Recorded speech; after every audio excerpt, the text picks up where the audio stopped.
Hey everyone, and welcome back to the X-Ring. You got red light, green light here. So I'm here with Matt Pierce, and man, we've known each other for what, 10 years? 12. 12 years, and we have never shot a team sniper match together. So we have run out of time because in 2 weeks we're going to be shooting the Coleman's Creek team sniper match. And I fly out to Utah this week for the Cobalt Kinetics, the PCSL match, I guess, out there, shooting out there for 3 days. And the reason I'm doing this video is because you don't want to show up at a match and not have good zeros. Of course, that sounds very simple, but I'm going to show you how you want to true out your muzzle velocity and to do it properly. So we literally have about 45 minutes today. We're at the Clinton house. We got a 1,000 yard range here, and what we're trying to do is get our muzzle velocity corrected, because for the Coleman's Creek match, he has to shoot what? What are you shooting? I'll be shooting the Cobalt gas gun. Yep. 223 with a optic limitation of 10 power. Yeah, so this is the same setup that he shot at the DMR match. It's weird because they don't let you shoot any other calibers as a secondary. It's 223 and you're limited to 10x. I will be shooting the Accuracy International, the ATX. However, I've switched it up. What I've done is, instead of running the carbon proof barrel, I'm running a steel proof barrel. And I'm also running 115 David Tubbs, the DTACs. And I think, you know, for the Snipers Unknown, I was running just Hornady ELD, and that was great, but we could be shooting out to 1,700 yards, and my hand loads just shoot a little bit better. So let me go ahead and get all this stuff dialed in. Enough talking. Let's see what we can do. All right, for you that haven't been out to Clinton House, it's a beautiful place to shoot. You do have to have a membership, but you can see all these targets littered across here. And then right before this berm, that is your 1,000. The mile is over here. You guys can kind of see that over there. But let's go ahead and try to get some shooting. You're not going to be able to hear the report because the iPhone's going to shut down without a remote speaker. Okay guys, so what I've done is I've built a profile for this ATX. You can see the 115, and those are the 115 DTACs. I have not spun up the environmentals or anything like that, but what I want to do is I need to true out this muzzle velocity. So I entered, and you guys see that, and it's got 2965. Well, when you true out your muzzle velocity, and guys, this is very important. Let's go ahead and click on muzzle velocity. And we're going to hit calibrate muzzle velocity. Now, when I hit this, I want you to watch this. Some of you guys have probably seen this. But do you see at the calibrate muzzle velocity, the 1283 yards at the top in parentheses? That is very important. That's where you need to calibrate, or within 10% of that distance. Okay, that is going to be that Mach 0.8 to Mach 1.2. And you need to stay within 10% of that. If you're not within 10% of that, your drops are probably going to be off. Unfortunately, if you take the math and subtract that, I don't have 1,283 yards here. So what I'm going to have to do is do 1,000. So let's see what we get at 1,000. We've not fired a single round. So I'm going to exit. This was just based off of our known data at 700 yards when I was at Old Fort. So we're going to go to the range card. And at 1,000 yards, it's saying I should be holding 7.07. I'm not worried about that 07 being a 1 yet. I'm just going to hold 7 flat. First round cold bore. Let's see what happens. All right, so for the Coleman's Creek match, I'll be shooting the Accuracy International ATX. I have changed some things on here, and what I've done is I am shooting the tangent theta, which is unbelievably clear. The negative with the tangent theta is you cannot run below 0 more than about 4/10. So doing a speed drop is going to be out of the question. I've called tangent theta, talked to those guys, so if you want to run speed drop, you're not going to be able to do it with this optic. I am running the Wilcox Raptor. I'm not going to be using it for the ballistics. I'm only going to use it for laser range finding because it's fast. It's very, very fast. And I've put a remote pressure switch right here, so that once I'm on target, I can just hit that and I can know the yardage. And a lot of people ask what these koozies are for here, okay, for the Surefire. Guys, this is a trick that someone showed me with, they actually use koozies like this because you're not always going to run a sunshade, okay, because a sunshade could get in the way of certain things you might be mounting in front. And so what you can do is just slide this. It's not the prettiest thing, but it will work as a rudimentary sunshade. So, and I'm a huge fan of Surefire anyway. I've got the Thunder Beast bipod on here. I'm actually not running a Thunder Beast suppressor. The suppressor I've been running on this is the R6 by KG Made. Kyle's super good guy. He wanted me to try this out. This is what their team guys shoot. And so that's what I'm going to be running on this rifle. So let me go ahead and try a cold bore shot at 1,000 yards. I haven't shot a single round out of it. Let's see what happens. 7 mils. All right, so here we go. I've loaded up 3 rounds. This is a clean cold bore. I decoppered it and everything else. So this is actually going to be a low percentage chance of hitting this because I am going to go for the 10x10 steel. Let me grab my rear bag, and we're going to hold 7 mils. We're going to go ahead and dial it, actually. If you want to go for the middle target, there's 3 different sets of 1,000-yard targets. All right, there's 3 different sets of 1,000-yard targets. I'm going to go for the white 10 diamond. Do you see that? Yeah, I'm on it. White 10 diamond. Little right to left win. All right, here we go. Clean, cold, unfouled barrel. Let me get my parallax set. I want everything just right on this. With this 6 Creedmoor, I don't think the wind's going to affect that much. All right, shooter's ready. Okay, so guys, that was a clean, cold barrel, and it was first shot. Typically, your velocity is going to be lower. I was just underneath it, not much. So before I come up too much, I either want to take another shot or I'll come up a 10th. I do think the dope is a little off. So we'll do 7.1, and I'm not pushing these that fast. Ready? On it. That one went over the top. And you see what happened? I went over the top. That's why I always say on a clean cold bore, know where that clean cold bore is, because usually you miss low, you'll dial up, now you're up to velocity, and you're gonna send it over the top. 7 is the call. Let's see if we can make a hit now, because our velocity should be right. And see if we can hit it. We're going for a 10x10 diamond at 1,000. Impact, 12 o'clock. That is an impact at 12 o'clock on the diamond. So I think I could get away with going 6.9 or hold a little bit low on the steel, but this is one of the things I wanted to show you guys was watch that first round cold bore, because if it's low, don't immediately come up because you're going to send the next one right over the top. I think it's good info. All right, guys, so the first thing I want to do is I do want to run my environmentals. So I'm going to go ahead and hit enter on this, or live, you see that? And I want to go ahead and spin it. You don't have to get crazy with this, guys. This was something that Hodnett actually found out accidentally. It's not even necessary to do that. And then we're going to lock it. So you'll see the temperature came up just a little bit. So I'm going to hit the settings. So all this is on, the Bluetooth is on. Now we're going to go down to gun. I'm going to enter on the gun. You guys see muzzle velocity is highlighted. I'm going to enter muzzle velocity. Now I want to calibrate muzzle velocity. Once I hit calibrate, I got to tell it how many yards. Now, based on what my laser rangefinder said, it was 1,002 yards, and I'm pretty trusting of that Wilcox.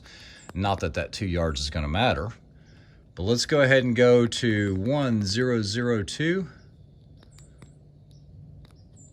Okay, so 1,002 yards. You have to be patient on this. You saw it saying the drop is 7.21. That was even higher than what we came up with. I think it's closer to 6.85. Somewhere in there. So I'll do that. 6.85. You got to wait for it. And now it's doing a corrected muzzle velocity of about 3,026 feet a second. Now I'm going to enter, or exit basically, which means enter. Because when you try to exit, it's going to ask you, it's going to say, are you sure? And I'm going to say yes. Let's accept that. Now, your muzzle velocity might not line up perfectly, but now when we go back to the range card and I look at 1,002, or basically 1,000 yards, what are you going to see? 6.82. What to do now is I want to confirm, because 1,000 is the furthest I can shoot without going to the mile, and that's just a little ridiculous right now. So what I'm going to do is I'm going to shoot 900, and I want to confirm this. I haven't shot at any of these steels, so let's just find a 900-yard steel. And let me type in my distance here at 900. And at 900 yards, it is telling me 5.7 mils. 5.7. I don't know if you guys can see that, or I can get it to focus in.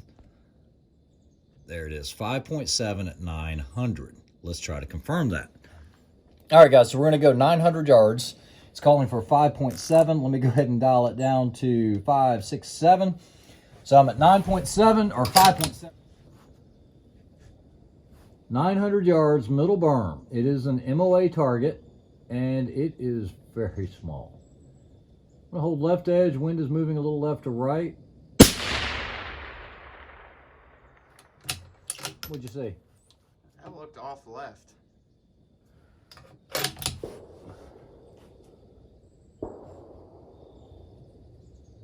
Okay. Do you see the man steel? I'm on it. I'm going to hold dead center of him. I'm going to hold left edge. Okay.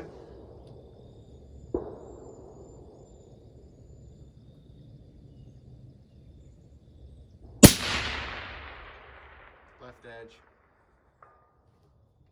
I bet it was probably underneath of it. All right, guys. So it is dead perfect at 900. The elevation is spot on. I don't want to burn through a lot of ammo because I don't have a lot of ammo for this match. But let's go ahead and confirm it at 8 just to make sure everything's good. So at 800 yards, it is telling me that my range card is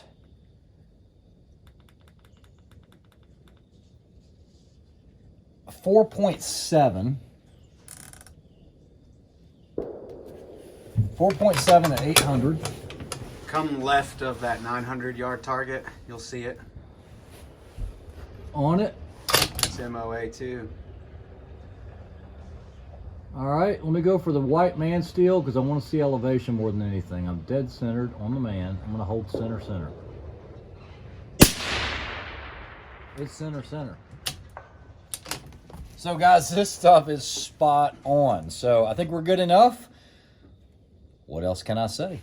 All right, guys, so just to confirm the data, this is where you really want to true it out. I took a shot at the mile target, which is at 1,760 yards.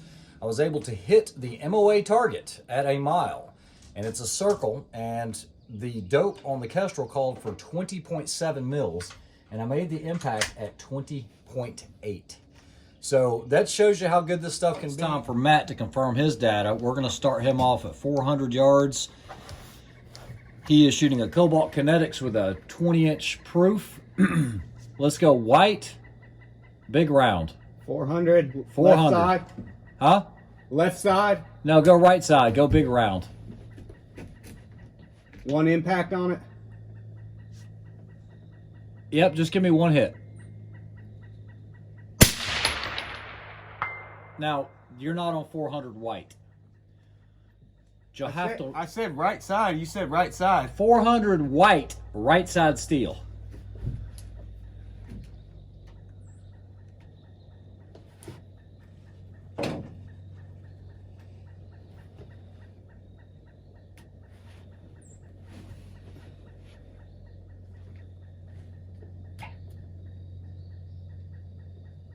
Where? You have you have white targets. You see on the left side, there's white numbers. Yeah, I see the 400 white left side. Yes, but I want you to shoot the right target, the big circle. Oh yeah, there's another set of 400s to the right of that, so I went but what right. color is it? That's the blue. It's blue. It's the small details, bro. Yeah, I don't see what's blue. Oh, I got it. Yeah. Okay. I hear coyotes. Impact, low left, 7 o'clock. You were probably holding for wind. All right. All right, let's Hot go. too, guys. All right. Let's go 600 yards. Okay, so that was a good impact. You're still running a little bit low. Let's go ahead and dial your 7 and confirm. Hey, Matt. Yeah. I need you to go 7 blue.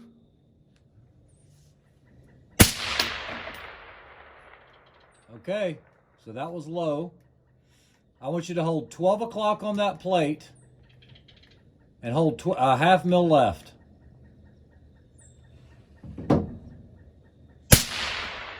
Impact. You see that? It's perfect. So based on that, you're going to need to true out your data for that rifle. So you need to true out your muzzle velocity. Now it's Matt's turn to true out his muzzle velocity. So what he's going to do is calibrate MV. Enter. That's at 700 yards. Now, you held that, you dialed that 6 mils? Mm-hmm. It's really going to be about... Well, I dialed 5.9. Okay, so I would say 6.4.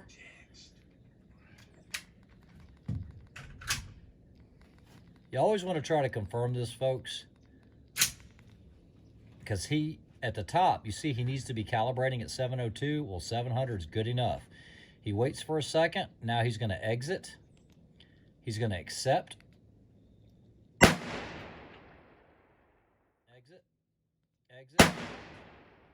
And at 700 yards, which he's at 7, it's at 6.4. So now it's corrected it. Well, sling one at 6.4. All right. So what you're seeing now is the 700 yard steel. It's got 3 impacts. So he's going to confirm his data.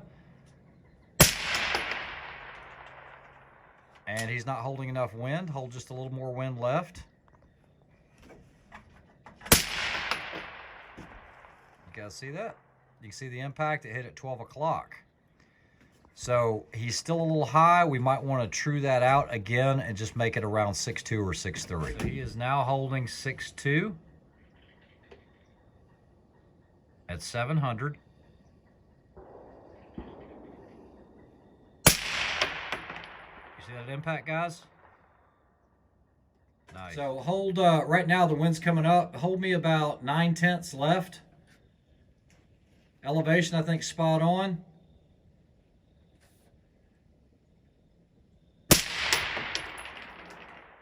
Just to the right. So hold 1.1 or 1.2 mil. Impact. What was that, 1,000? That's 1,000.